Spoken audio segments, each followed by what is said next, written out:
अस्सलाम वालेकुम। Physics chapter number 4 last time हमने किया था न्यूमेरिकल नंबर 4.3 और 4.4।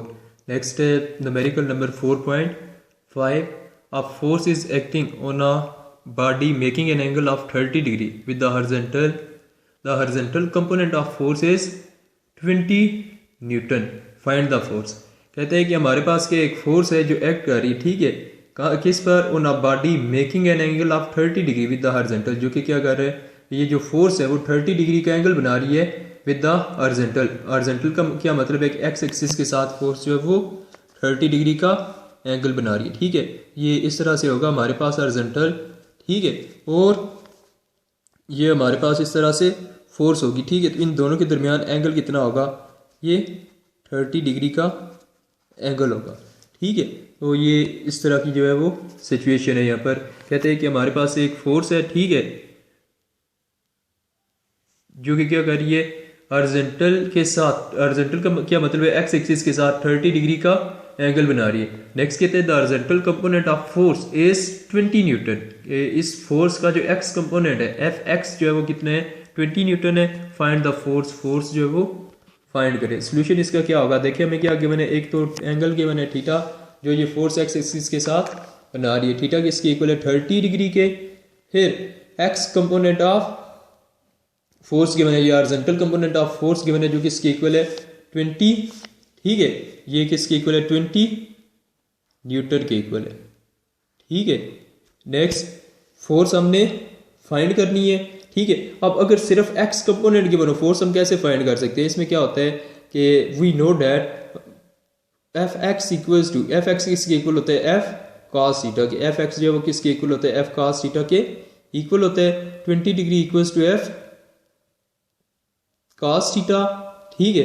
फिर 20 इक्वल्स टू, एफ एक्स की जगह 20 पुट कर देंगे, 20 equals to F cos 30 degree, ठीक है। थीटा की जगह क्या आ जाएगा 30 डिग्री, कॉस 30 क्या होता है 0.866, तो 20 इक्वल्स टू एफ इंटू 0.866। अब फोर्स आपने फाइंड करनी है, ठीक है। फोर्स को अकेला करेंगे, 0.866 इधर मल्टीप्लाई हो रहा है, दूसरी तरफ जाकर डिवाइड हो जाएगा, 20 divided by 0.866 equals to F 23.1 newton equals to F, और एफ इक्वल्स टू 23.1 न्यूटन, ठीक है। फर्स्ट जो फोर्स यहाँ पर अप्लाई हो रही होगी वो कितनी होगी, वो 23.1 न्यूटन होगी, ठीक है। नेक्स्ट देखिए numerical number 4.5। Numerical number 4.5। A picture frame is hanging by 2 vertical strings. कहते हैं कि हमारे पास क्या एक पिक्चर फ्रेम है, जो कि क्या है 2 वर्टिकल स्ट्रिंग्स है, जिसको हमने हैंग किया, लटकाया हुआ है, ठीक है। The tensions in the strings are 3.8 newton and 4.4 newton. कहते हैं कि ये जो टेंशंस हैं स्ट्रिंग के अंदर, ये कौन सी हैं, कि एक स्ट्रिंग के अंदर टेंशन जो है वो 3.8 न्यूटन की है, जबकि दूसरी स्ट्रिंग के अंदर टेंशन जो है वो 4.4 न्यूटन की है। तो ये डायग्राम से देखिए, ये इस तरह का केस है हमारे पास, ठीक है। लेट्स सपोज ये जो है वो पिक्चर फ्रेम है, ठीक है, ये क्या हमारे पास पिक्चर फ्रेम है, ठीक है। इसको हमने क्या किया, लटकाया हुआ है 2 स्ट्रिंग के साथ, 2 रस्सियों से इसको लटकाया हुआ है। कहते हैं एक स्ट्रिंग के अंदर जो है वो क्या है, टेंशन T1 है, जबकि दूसरी स्ट्रिंग की टेंशन जो है वो T2 है, ठीक है। तो एक उसने क्या बताइए 3.8 न्यूटन है, दूसरी 4.4 न्यूटन है। कहते हैं find the weight of the picture. तो देखिए टेंशन तो ऊपर की तरफ एक्ट कर रही है, लेकिन वेट जो है वो बॉडी का, या कोई भी बॉडी उसका वेट डाउनवर्ड एक्ट कर रहा होता है, ठीक है। तो इसी तरह आप पिक्चर फ्रेम का जो वेट होगा वो भी डाउनवर्ड एक्ट कर रहा होगा। ये वेट इसने कहा है कि आप जो है वो फाइंड करके बताइए, यही वेट हमने फाइंड करना है, ठीक है। अब यहाँ पर है डाटा, देखिए क्या गिवन है हमें, T1 equals to 3.8 newton, T2 equals to 4.4 newton, weight equals to W, ये हमने फाइंड करना है। पहले तो 2 टेंशन हमें गिवन है, ठीक है, T1 और T2। ये हम क्या करेंगे, टोटल टेंशन फाइंड करेंगे। टोटल टेंशन क्या होगी, इन दोनों के सम की इक्वल होगी। Total tension equals to T equals to T1 plus T2 equals to 3.8 newton plus 4.4 newton, T equals to 8.2 newton. Next क्या होगा, पिक्चर फ्रेम इज हैंगिंग, क्योंकि हमें पता है पिक्चर फ्रेम जो है वो क्या है, वो हैंग कर रहा है, लटका हुआ है, ठीक है। यहाँ से सस्पेंडेड फॉर्म में, सस्पेंडेड फॉर्म में कोई भी ऑब्जेक्ट कब होता है, जब उसके लिए T और W की वैल्यू जो है वो सेम हो जाए। जब टी और डब्ल्यू की वैल्यू सेम हो जाए, या उसमें हम ये भी कह सकते हैं T minus W equals to 0।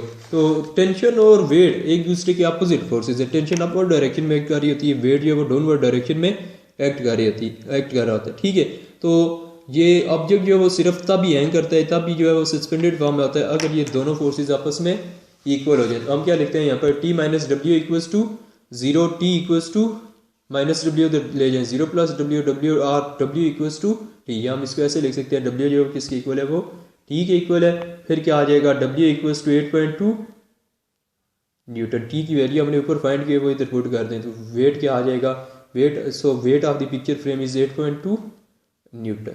ठीक है, ये डायग्राम देख लें एक बार, फिर यहाँ से आपको सही समझ आ जाएगी। कहते हैं कि ये हमारे पास एक पिक्चर फ्रेम है, इसको हमने 2 स्ट्रिंग से हैंग किया है। ठीक है, तो पहले तो हम इन दोनों स्ट्रिंग की फोर्स जो टेंशन है इन दोनों की वो ऐड कर देंगे।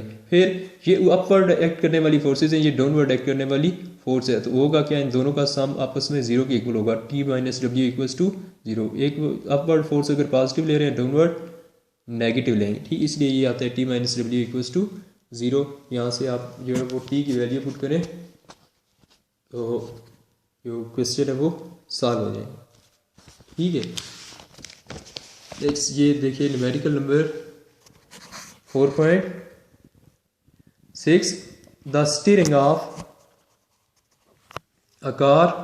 अच्छा, ये लास्ट टाइम अभी हम जो किया वो 4.7 था, ये है 4.6। ठीक है, ये हमने स्किप कर दिया था पहले। अब देखिए ये 4.6, the steering of a car has a radius 16 centimetre. कहते हैं कि हमारे पास एक कार है जिसके स्टीयरिंग का रेडियस कितने 16 सेंटीमीटर है। ठीक है, तो ये स्टीयरिंग जो है वो इस तरह का होता है। ठीक है, सर्कुलर फॉर्म में होता है तकरीबन। ठीक है, ये रेडियस यहाँ से लेकर इसके सेंटर से लेकर, ठीक है, ये एक एंड पॉइंट तक का डिस्टेंस है। कहते हैं इसका रेडियस जो है वो कितना है 16 सेंटीमीटर है।